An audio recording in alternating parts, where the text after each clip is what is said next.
All right, so today on the Taro Show, we're doing one bait to rule them all. And what is this gonna do? Well, we're breaking it down to brass tacks here. If you needed to get a fish to eat, and I'm thinking that way, I got this one bait that can catch any species possible. And it's also gonna tell you what's in it, right? Yeah, that's what I think. It's like a bite finder, a species finder. Bite finder. Hashtag bite finder. I love that. Hashtag bite finder. All right, let's do it. We're good. It's making me nervous. One bait, how can I live like this? Just taking her easy right here. See fish jumping in here. All largemouth.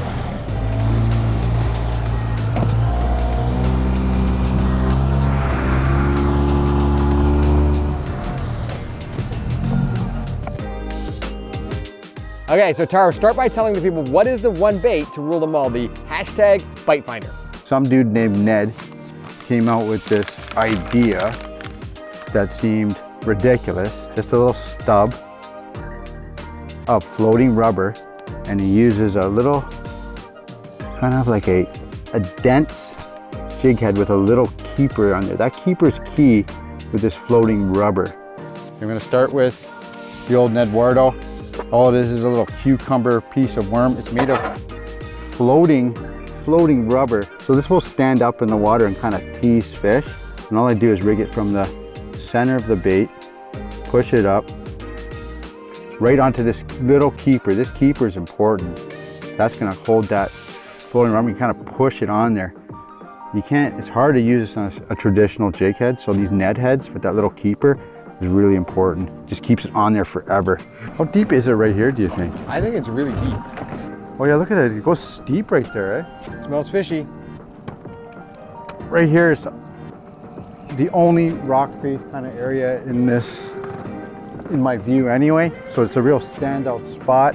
So this could be the deepest part of the lake, and it's like not that much of it. So when you have rare stuff, it could be valuable. Something to look at. I just had a bite. Did you? Yeah, it's small. What do we got? Let's see if I can get it in the boat. Oh yeah, got it. First fish. If we were into Sunfish. survival, bluegill. Bluegill. Yeah. Oh, got one. You're kidding. Got a spinner. What is it? What is it? Guess what, Mr. Largemouth? I got one. There we go. I thought it was a motor eating my line. Smallmouth species. So we know there's at least 3 species in here. That's a smallmouth? Yep, smallmouth. How can you tell the difference? Number one, if you look at a smallmouth, right out of the gate, they're brown. Another one is their eyes always have a bit of red in it. And right here, the mouth line is in front of the eye. The largemouth's mouth line will come right down in line with that eye, and they're always green. So brown versus green is the easiest way to tell right out of the gate. They're coming after the camera. Taro, I don't think these fish see a lot of anglers. Very fertile lake, you know what I mean?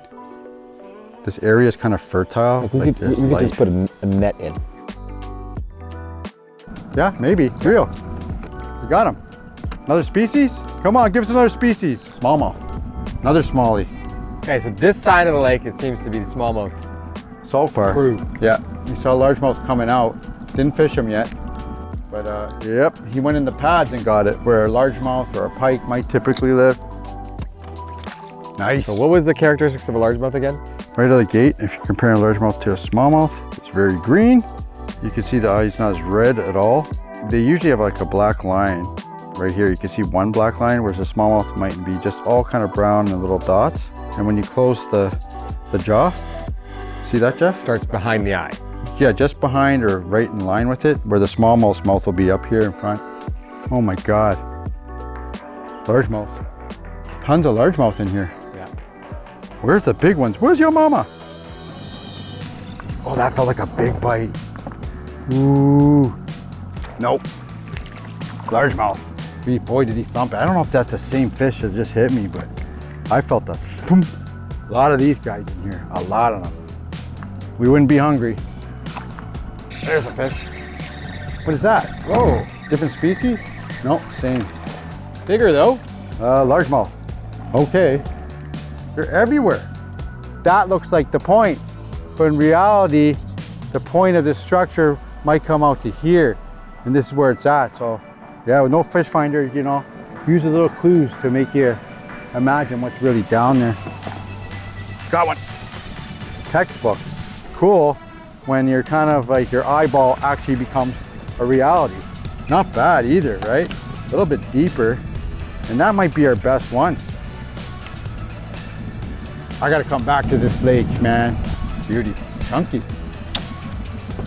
This is the bait if you want to catch fish. When you're just starting out, professional, everybody needs a Ned rig. It doesn't matter. Man, I never fished so fast with a Ned rig in my entire life. Don't have a fish finder, but I do have my feel. And I can feel if that jig's hitting weeds. That's one of the advantages using a heavier Ned rig. You kind of feel what's there. There's a fish. What is it? Another largemouth. These things are everywhere. So I just worked into that through the weeds, just feeling what was down there, and it felt like good weeds on my jig. And the beauty to this is that hook's pretty small, so the little good pull, it keeps itself pretty clean often, especially in some sporadic weed or something. Look at that, you got scuffed up. Maybe bird, maybe a pike, but I feel like there's another species right here. What? Another species. Brass taxus. We got a rocco. Species number what? Nothing big, but geez. Like you said, if I had one bait and I needed to survive, this would be it. What is it? Rock bass. Oh, another flap. Monster. Another monster. Rocco. The roccos have been like in the big trees and fancy stuff. The rocco, the low-class fish, is like in the high class. Perch. Oh man, another species. This is sick. See, like check this out. Check this out. Okay, this is, he's got a perch on here. So we know there's another species, but look at this fish. It has been officially scuffed by another fish. See that? Right. Walleye, something with teeth, a walleye or a pike. So there might be walleye or pikes. This bait, you know, it's not too big. It's not too small, but so you can mostly catch them all. You know what I mean? So Jeff's snagged in the pads, you can see here, because we're limited to one bait. He's using a Ned rig, and he casts it over into the pads with 8-pound test. This is a really finessey setup, so he needs to fish. I went right through, like yeah, over went to the other right side. over into the heavy cover. So if you get a fish on there with 8-pound test and it's big, most likely isn't coming out, or you're going to get snagged in the pads like we are Take right a look at here. how thick that is. He's stuck. Like, that's what not to do.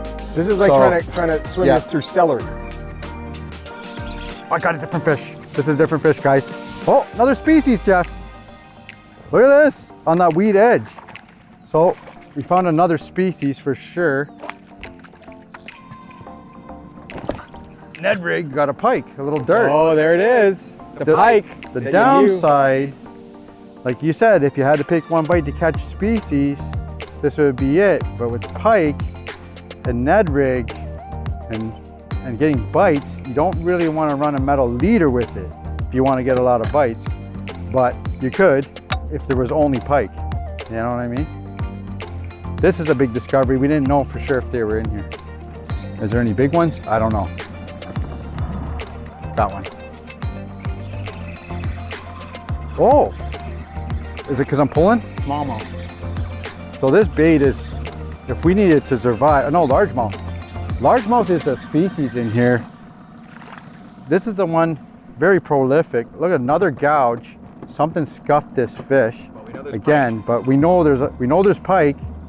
Only caught one small one, but you can see this Both tooth sides. mark. Both sides. Is there big pike in here? There might be, but How many species? we got Smallmouth, largemouth, pike, bluegill, rock bass, and perch. perch. 6.